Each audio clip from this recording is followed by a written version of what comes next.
welcome back for another discussion. Today we will be talking about an economic debate between Austrian school versus Chicago school.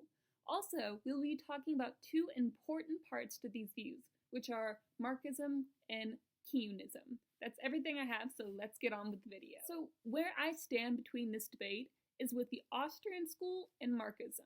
Now, some of you may agree and some of you may not, but here's a little background on what it is and why am I standing with it. Now, first things first, the definition of Austrian school is generally for no intervention at all, hence total laissez-faire. This type of economics was created by Karl Menger in the 1870s. Now, there are a few key principles that come from the Austrian school. The first major one I agree with and follow are value is entirely subjective, which means choices are subjective and prices are subjective, which can also change over time.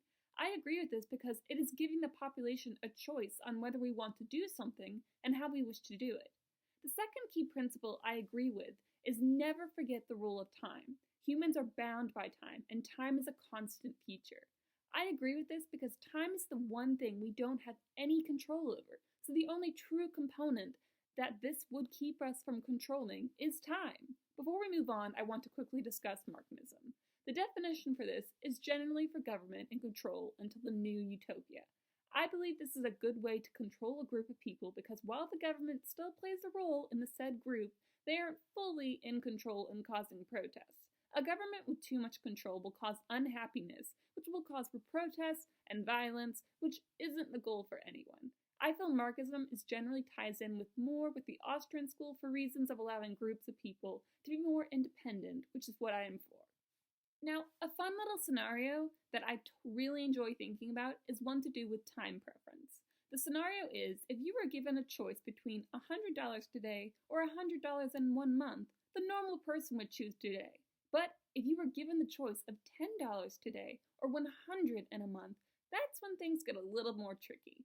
Does the normal person have the patience to wait, or are they willing to take the small amount given? This discovery, thanks to the Austrian school, is incredible because it is so commonly used in today's society. As humans, we are given so many opportunities when we make tough decisions, but thanks to strategies like these, we're able to make better choices. Now, moving on to the Chicago school, the definition, or it is, generally for minimal intervention to the market. This was founded by Frank Knight in the 1940s. I wouldn't say that I am completely against the view of economics, but there are a few key principles that I completely disagree with. The first one is entire date driven, where in any situation you'll be asked, show me the evidence. I understand that in any case of conflict you need evidence in order to prove your point, but when you ask for evidence in a logical situation or a common question, that's when I think it's either over excessive and it needs to either be dialed down or completely taken away. The second key principle that I disagree with is scientific view of economy, where it's a data-driven view of the world. Again, this isn't a bad thing, but when you're basing everything in the world on facts and data, this leaves no room for conspiracy, for possibilities of learning new things because we constantly are only thinking this is the only right way. Despite these points, there are some good points, but overall, I stand with the Austrian school. Before I wrap up, I want to quickly talk about Keynesism. The definition for this is generally for government intervention.